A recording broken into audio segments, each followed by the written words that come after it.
I am on day 8 of fasting, and I feel meh. Hi, I'm Nick, former medical doctor turned soul doctor, having healed from my lifelong asthma and suicidal depression. And today I want to talk about fasting because I'm currently on day 8 of my fast. It is Tuesday, sunrise around 5:40 in the morning. Actually, it's before sunrise. And I last ate on Monday of the week before at about 9 p.m., I believe. And I'll be breaking my fast today. And I thought, what better time to record this video than live while I'm going through the process rather than trying to give you insight afterwards, which I probably will do at some point in time because I'll probably be more clear-headed. And I said meh because I didn't want to glorify fasting in itself, the process of itself. And just a reminder, not medical information, not advising you to do anything. Rather, I want to share my experiences. And mine will be unique because each of us has our own unique constellation. I am someone who's been doing a lot of breath work. So there's been a lot of breath work during this. I am someone who facilitates psychedelic medicine. And so there's been some psychedelic medicine during this. I have been exploring many different modalities of treatment, including Bowen therapy and EBOO therapy.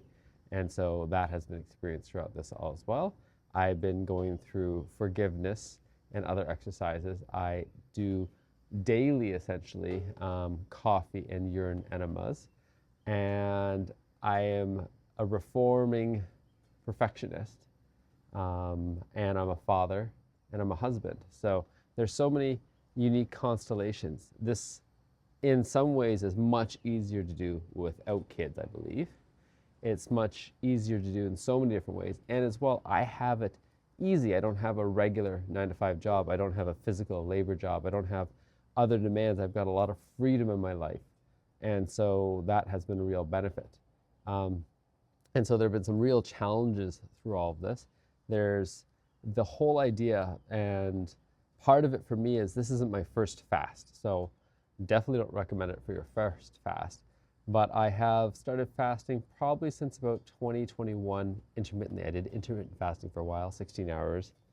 And then I have done a former 1-day, 3-day fast, but I've never gone beyond a 3-day fast because I personally have an addiction to food as well. I can see that. Someone told me that. They're like, I've done a 45-day fast, but I went back because I'm addicted to food. And I have a family who loves eating, sharing meals. And I'm someone who wants the approval of others, wants to create connection, and there's a disconnect with fasting in a world that's constantly eating. So what happened during my own fast? I actually was coming off the tail end of an illness of all things as well. I had been coughing and sinus stuffing and different colors of mucus. But I've been feeling better, and then I had this insight, because I had an insight during my illness or just before it, I was going to fast. And an insight's like, it's time to start fasting. And so I started fasting on Tuesday morning, and that was going to be my last session of breath with Bob Frizzell, Breath Alchemy. And it was such a beautiful session. I've been having some janky ones before that because I realized I was letting go of the blessing of the Father, letting go of his approval, letting go of trying to do anything. And he reminded me, he's like, you've got some deep ties with your father and your brother, and forgiveness is the exercise for you. And so that breath alchemy was really integrative. And that was the first part of my fast. And then I was stepping into the forgiveness part of things. And normally I wake up between about 3 to 6 a.m. It's been about 4 a.m. Today. It was around 3:47 a.m. And so that's part of it. The mornings are usually pretty fantastic for me. I wake up a little tired, but then with my morning practices of meditation, enema, sunrise, and grounding mat and breath hold work, I feel so much better, more alive, more enlightened. And then by about the afternoon, I started getting chills. I started getting cold. I started getting tired. And I didn't know what was going on. That first night, I actually had to get back under the covers again and just, oh my God, just try to reclaim my energy. And went to bed early, and that was hard on the family. The family was like, you just got better from an illness. We've been missing you, and now it looks like you're getting sick again. And so that was really, really challenging. And so the next day when I awoke, I was feeling okay again, tired, and started going through things. But that evening started feeling the same thing, the chills. And I was like, what's going on? So I looked it up and it was like, oh, you're probably not replenishing your sodium enough, your magnesium enough, your potassium enough. And the most key things are the sodium and the magnesium. And so I took magnesium, I took some extra salts and definitely felt better. So the chills were not as intense. I was able to get by. And this fast, I didn't try to do it perfectly because there's some things that I did. On Thursday, I did Bowen therapy, which is a beautiful, gentle reminder of the body to self-heal. And that was really profound. It took 3 hours because it's just so deep into it. It included stuff on the TMJ, included tailbone stuff. And then we went to our in-laws' place for dinner, and I had some clear broth. And the reason I did that is because I didn't want to challenge the in-laws too much by saying I wasn't taking anything. And so it's not a perfect fast. And that was the thing I said as well. I was like, I'm not going to try to do this perfectly, but I want to do at least 3 days, and if I can continue. And the next day, Friday, I was going to do EBOO, extracorporeal blood ozonation and oxygenation. And so I asked the team, can I fast? They said, yeah, it's possible. Just make sure you drink lots of fluids, lots of electrolytes. And so I did that, and I went to the EBOO. My veins had not been great, and I had to reestablish my relationship with needles because I have not previously enjoyed them because the pain is so intense, the fear is so intense. And so going to that was a stretch already. The last time I did it, the first time I did it, it took 10 needle pokes. It was only the last one to finally get the 2 IVs that are needed. This time, the first IV, easy. Not easy, but we got it. We're like, yes, everything has changed. This is awesome. But then the other arm, 6 pokes later, and a lot of support. And my beloved that was there with me, so grateful for her holding my hand. She actually started scratching my head when I was getting poked. I didn't use any freezing or anything else like that. And we could not get it. And that was even with some assistance in all the different ways I could think of. Just could not get it. And so we just did some IV nutrients and did a little hape medicine. And was able to really ground and realize it's about the process, not about the result. Like, it was definitely a sense of, oh my God, we failed. What could I have done differently? All the stuff. Partly, I also realized the Bowen therapy does not play well with other therapies. It's trying to remind the body to self-heal, to feel safe. And probably doing these pokes after that was not the way of the body feeling safe. But I got to continue my fasting. One thing during the IV pokes was my beloved said, maybe some sugar will help. I was like, you know what, whatever will help right now. So she gave me a little lollipop. So I did have that. So that broke things a little bit. And so people will probably be like, this isn't a true fast. I'm like, it is whatever it is. And then Saturday and Sunday, I can't remember fully yesterday, but every evening I felt tired, but I've been trying to also be with my family. So I probably naturally would have fallen asleep by around 5, 6, 7, 8 p.m. And probably gotten a better night's sleep. But I've been going to bed with them, usually between 10 to midnight. And that makes it more challenging for sure. And so yesterday I was definitely feeling tired again by about 7 p.m., like even before that, by about 4 p.m. And so I was just resting, and it was hard. And I was like, okay, tomorrow I'm definitely gonna make my fast, which is today, because it's time to. And the last 2 nights, I've been having almost little bits of diarrhea just before bed, which is really interesting as well. Now, why am I doing all this? I at first want to do this because some people report they have such clarity, such energy, everything else like that.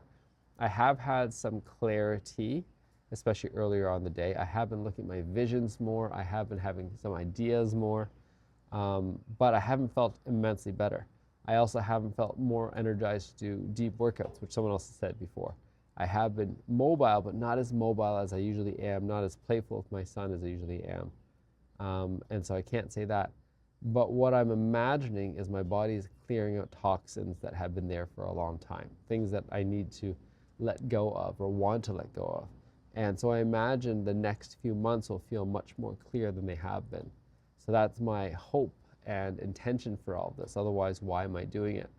Also, my beloved was able to be much more supportive this time. Normally, it's really hard for us to not be sharing meals. And for a couple of those days, she was going out for dinner. So I was just sitting there watching, smelling these amazing meals.